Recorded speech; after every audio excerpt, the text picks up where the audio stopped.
Welcome into Outkick the Show. I am your fearless leader, Clay Travis. I hope all of you are having a fantastic Tuesday, wherever you may be across this country or this great land. We have good news on the coronavirus, even if most people are not sharing it with you in the media. But your boy here, who is a ray of sunshine on a dark day, a rainbow on an otherwise cloudy evening, I am going to take you into the happy zone, the positive zone, the good spin cycle for the coronavirus. Appreciate all of you hanging out with me. Also, the NFL has expanded its playoffs. We should all be excited about that. And Tiger versus Phil in the works on the PGA. So, if you are out there and you are a coronavirus bro, and you are rooting for the coronavirus to spread and kill everyone and win, and there are a lot of the coronavirus bros active on social media, let me walk you through why things are actually positive, all right? And moving in a very positive direction, and the world is getting better. Now, let me say this. We know how this is going to end, all right? I feel like a lot of times we start stories and we don't know how they end. We know how this one ends. We, America, as well as the rest of the world, are going to ultimately kick the coronavirus's ass. We are going to defeat it. We know already how this story ends. What we don't know is how long that is going to take. Let me give you data as of today that suggests things are actually going well in the United States and in Europe. Let me explain. The last 4 days in the United States, I'm going to give you the actual numbers from the World Meter site. The last 4 days in the United States, things have actually been trending in a somewhat predictable fashion, right? Let me tell you.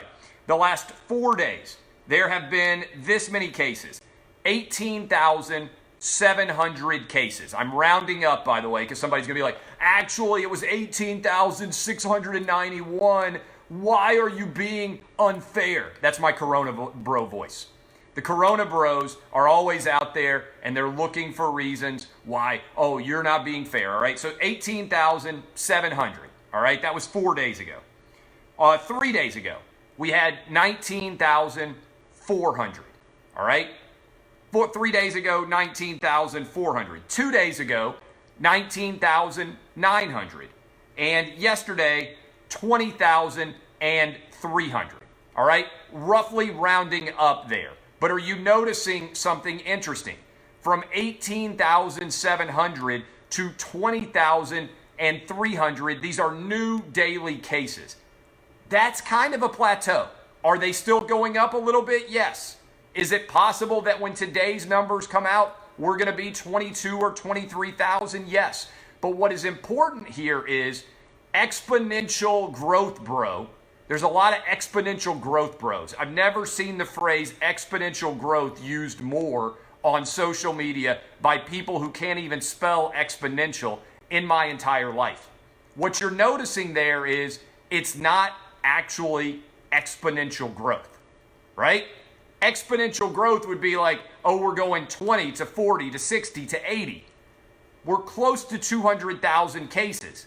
If we stay around where we are now, where it is 20,000 daily additions, we would take, to do the math, follow me along here, 10 days to double, right? To go from 200 to 400,000 cases in the United States, if we are sticking roughly around 20,000 cases a day, that would mean that in order to double the number of cases nationwide, we would need to take 10 days. As the numbers grow, what you are seeing in the United States and what you saw in Europe, which I'll get to in a moment, is exponential growth rapidly slows and becomes just growth, right? And right now, if we're growing at around a 20,000 clip on 200,000 cases, that's around a 10% growth rate. Okay? Not ridiculous. The growth rates are slowing substantially across the country. If you doubt me, I believe we have the ability on the clip, which you can come back and watch later, or you can go to my Twitter feed at Clay Travis and look at what Dr. Fauci said on CNN today. He basically said this: we are seeing a slowing, a plateau. Doesn't mean that we started down the backside of the curve yet. We haven't necessarily, but we're not very far from there. Okay? That is what is actually taking place in the numbers in the United States right now. A lot of that gets lost because people are focused on the total numbers, but the total number growth is slowing substantially. There's also independent data that appears to be several different days in advance. Okay? That is interesting. And by the way, somebody just said, just like every other country before us. That's right. How do we know this is going to happen? In addition to the fact that that we are seeing it happen for us, is happening in every other country. The exponential growth does not continue forever. It comes to a slowing growth, and then it turns in the opposite direction. That's what the flattening is, right? We've seen this happen literally in every country before us. Okay? So, in addition to that, there's these, I think they're called Kinsa thermometers. Do any of you have Kinsa thermometers in your households? I don't. But the Kinsa thermometer is actually really fascinating. What it does is it connects whatever your fever is and shares it with the nation. Have you guys read and heard about this? I shared a fascinating article about these thermometers. These thermometers are, I guess they have a wireless internet connection in them, and they can share where fevers exist. What they have seen in the past several days is the nation doesn't really have a temperature anymore. They can give you a heat map of the entire United States, and they can tell you where outbreaks are happening based on the readings of fevers, right? If you have the coronavirus, you're more likely to have a fever than not. Those numbers have plummeted all over the country, so that right now we are actually below the fever line. It's actually really fascinating to watch real-time data. Again, I tweeted out an article. You can go read about it yourself. It's really interesting to follow, okay? Now, on top of that, as if that were not enough overall, Europe has also begun a precipitous decline. Everybody wants to talk about Italy. Italy hasn't been talked about in the United States this much since immigration was at a rush in the turn of the 19th century as we headed into the 20th century. Nobody has cared about Italy that much in terms of American life than all the way back when immigration in Ellis Island was a big deal. Well, Italy peaked new daily cases on March 21st. It is now March 31st, and Italy for 10 straight days has had a lower new daily infection number than on March 21st. That's 10 straight days of Italy being under the number of March 21st. All right? And so as you look at that data, what you can see is, even though Italy has had a wildly higher death rate than the United States, Italy is on the backside of its curve now. Death will follow behind the new daily infections, which makes total sense if you think about it from an analytical perspective.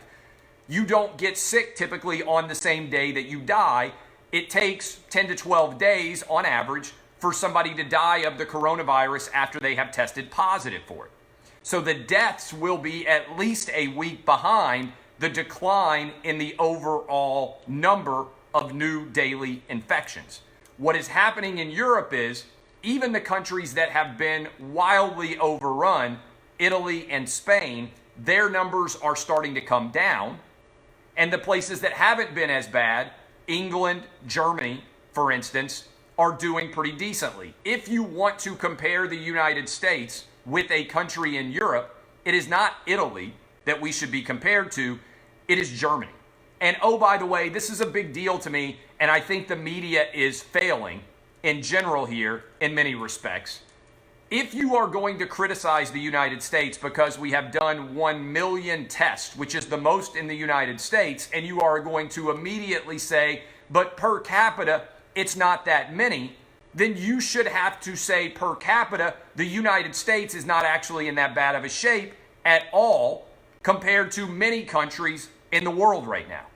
If you're going to go with a per capita argument to detract from the fact that we've done 1 million tests, which are the most in the world, then you should also have to acknowledge that saying that we have the most cases in the world is also not a fair analysis of the way that this is being covered by the media. If you want to go strictly per capita, I'm fine with that. Per capita, the United States is nowhere near Italy or Spain or even Great Britain. We are substantially better than those countries in Europe. Okay? So if you want to go per capita, I'm fine with it, but go per capita across the board. Don't go per capita to detract from America's ability to test, and then not go per capita when you talk about where America ranks in the world when it comes to coronavirus testing. All of this is 100% analytical data that I have shared that you can go look at yourself. We are going to beat the coronavirus. I don't think that anywhere near 100,000 people are going to die if you look at the way the data is going right now. New York's breakout will eventually come to a close in the near future. Then we may have outbreaks in Detroit, Chicago, and New Orleans, but I believe it's unlikely that any of those locations are going to be as bad as New York because they don't have as many people and because they are not as dense, okay, in terms of population. All of these are facts. All of these are reasons why you should be positive about the trajectory of the coronavirus. This is why I believe that ultimately, by the end of April, we're going to be talking about the return of Major League Baseball, the NBA, the MLS, and all of the other sports leagues. I believe we will be getting them back in some form or fashion in June. That's my prediction right now. Now, let's pivot. Are there any questions from you guys about anything that I just talked about? Anything that I just talked about, questions about any of that? One of the challenging things will be when we come back and we end the social distancing, so to speak, the numbers may blip up. That's why we're staying, I believe, throughout the month of April. My hope is that as it gets warmer, there seems to be a consensus opinion that the virus is going to spread less significantly in warm weather than it does in cold weather. So when we get to May 1st, when this lockdown ends for many of us, ideally in many parts of the country, it will be becoming very warm. And as a part of that, the overall progression of the virus will have slowed. People say, well, explain why there are cases right now that exist in other parts of the country. It's because people travel a lot. Somebody said, explain Miami. Well, Miami is one of the tourism capitals of the world. Many people from New York have relocated to Miami. Many people travel all over the world and certainly all over the country to warm weather locations, bringing with them their germs, which allow it to spread. What is interesting is not that there are major numbers of people with the disease in warm weather climates. It's that nobody, and no super warm climate that I am aware of so far, has had a major outbreak the likes of Europe or the likes of New York City or the likes of Seattle. So far, we haven't seen it happen in Houston or Dallas. We haven't seen it happen in any of the major warm weather places. Now, New Orleans is a tourist destination. Mardi Gras, everybody comes in from everywhere else. And as a result, it's a massive collection of people from all over the place who are coming in close contact and spreading germs. So what is fascinating to me is, so far LA hasn't been bad. So far San Diego hasn't been bad. So far Phoenix hasn't been bad. Las Vegas really hasn't been that bad, and those places aren't even that warm yet. So I believe that this is going to be a net positive, but we won't know for sure until we actually see what the numbers are as we go forward into April. But again, all of those things I just shared is a lot of positivity. Let me say this too. There's an interesting study that came out. We're talking about deaths from coronavirus. What I am not hearing a lot of people talk about but I think will be a fascinating study associated with this. Look at the number of people who aren't going to die from other diseases as a result of us basically shutting down the country. I would suspect that flu deaths are going to absolutely plummet throughout the remainder of the spring. I would suspect that car accident deaths are going to plummet throughout the remainder of the spring. That pneumonia is going to plummet throughout the remainder of the spring. That basic colds are going to plummet throughout the remainder of the spring. There are going to be fewer people who die from other diseases as a result of us locking down and trying to avoid the spread of infectious disease. That's what those thermometers show us. Remember, 85% of the people roughly who are getting coronavirus tests are testing negative for the coronavirus. That means they might have the flu. That means they might have some other illness. They are spreading that less. So while we're talking about the number of people who might die from coronavirus, keep in mind what the overall national death rate is going to look like. It's possible that fewer people overall will die in March and April, not because the coronavirus isn't killing some people, but that as a result, there are fewer overall infections taking place. Now, the challenge here is, if nobody ever left their house, our national death rate would plummet, but our economy would also collapse. And so the tricky angle here and the difficult putt, so to speak, if you want to think about it in sports terms, is how do you bring America back to work without also creating a huge amount, a surge of overall infections and death? That is the challenging part of this in general that is going to be hard to balance. What is the appropriate amount of time? Effectively, what we're trying to do is put the economy in a coma, which we never really have done in the history of the world, so far as I know. Certainly not in the modern era. We're trying to put the economy in a coma, allow everybody to recover in that coma, and then slowly come back to life out of that coma and have the economy not fall apart. That's the tricky putt, so to speak, of this entire equation. How do you balance coming back to work and keep the economy from falling apart? All of these are difficult and intriguing problems that we really don't have a precedent for. All right? So all of that is going to be interesting, I think, in general. Okay? So think forward to that as we move forward. And by the way, I think somebody is begging to get wiped out, and I think I got him. All right? Just wiped him out. You guys were calling for Clay Kyle to break out the scope, and I just took him under and out of this situation. Okay, let's move on to the NFL. Couple of things going on with the NFL. The NFL playoffs have expanded. This is good news. NFL playoffs have expanded to 14 teams, 7 from the AFC, 7 from the NFC. As a result, there will now be 3 wild card games on Saturday, 3 wild card games on Sunday. I love this. We're going from 12 to 14. To put that into a perspective for you, let me go ahead and run through some of the data on this that I flagged earlier. Now the NFL will have, let me show you. The NFL moved to 14 playoff teams.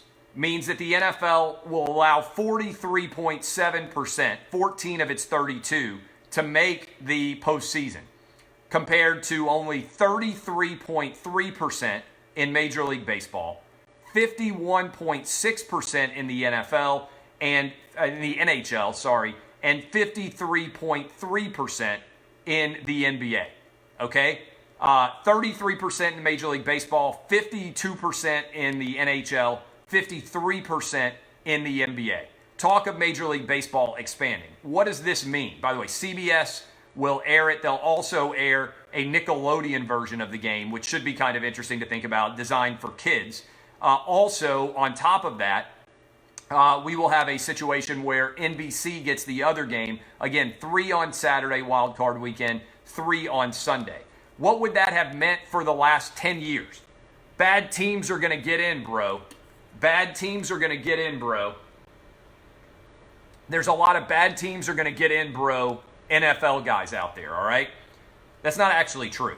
If the last 10 years we would have added 5 10-win teams, 9 9-win teams, 6 8-win teams, nobody with a losing record in the last decade would have made the NFL playoffs by expanding to add 2 wildcard teams. Importantly, this is a big deal. The NFL, to their credit, is sending a strong message that they intend for their season to come off without a hitch. They were asked directly whether they would need to prepare for the season not to take place. Jeff Pash said, "We're pretty confident we'll be able to start on schedule."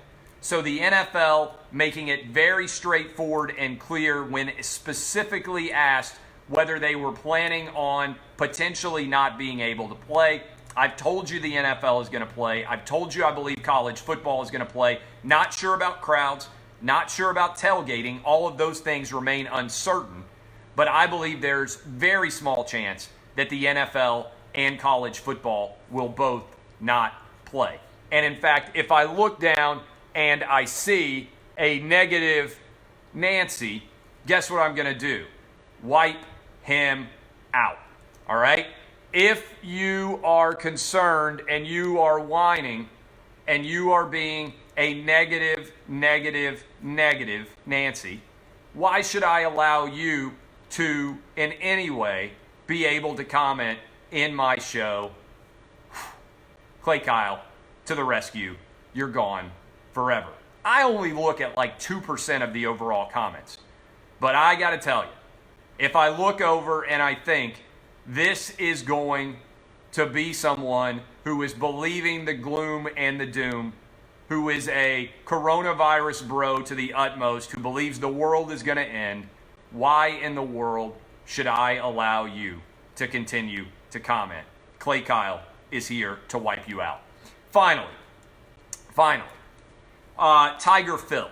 I think the PGA should be insanely active right now in trying to get as many different PGA events going as possible. Phil Mickelson tweeted out that he and Tiger Woods were thinking about a head-to-head competition. These should be happening everywhere. You can play golf without having to be directly beside each other. You can social distance. A lot of golf courses are open. They're just telling you not to touch the flag and also not to rake. You can easily have PGA events going on. They should be going on. And as a result, I am all in on the idea of Tiger versus Phil. But there's some talk that they are going to be competing in terms of a really kind of intriguing pay-per-view match. Doesn't need to be on pay-per-view. I know some of you will just go on Periscope or wherever else and you will grab it for free instead of paying for the pay-per-view to watch it. All right? So, I appreciate all of you. My name is Clay Travis. This has been Outkick the Show. I am 100% in favor of the PGA doing as many events as they possibly can. If I were in charge of golf, I would be driving this train like crazy. It needs to happen. It is a smart move. There is a huge demand for it out there. Tiger, Phil, everybody else. I know they have match play occasionally, but I think they should have as many different head-to-head matchups as they can. Put out an NCAA tournament-style matchup. Get guys to play against each other who live near courses together, who are friends together. I think that makes an awful lot of sense. All right. I appreciate all of you. If you need somebody to be honest with you, to share facts, and to tell you the world is not coming to an end, I am your guy. The most reasonable person in sports, and maybe the most reasonable person in media overall. I am Clay Travis. DBAP unless you need to SBAP. I'll see you guys tomorrow. I'll be live as we have been every single morning on radio. Hope you guys have a fantastic evening. I will see you tomorrow. This has been Outkick the Show. See y'all. Kisses. Thank you, Facebook. See y'all.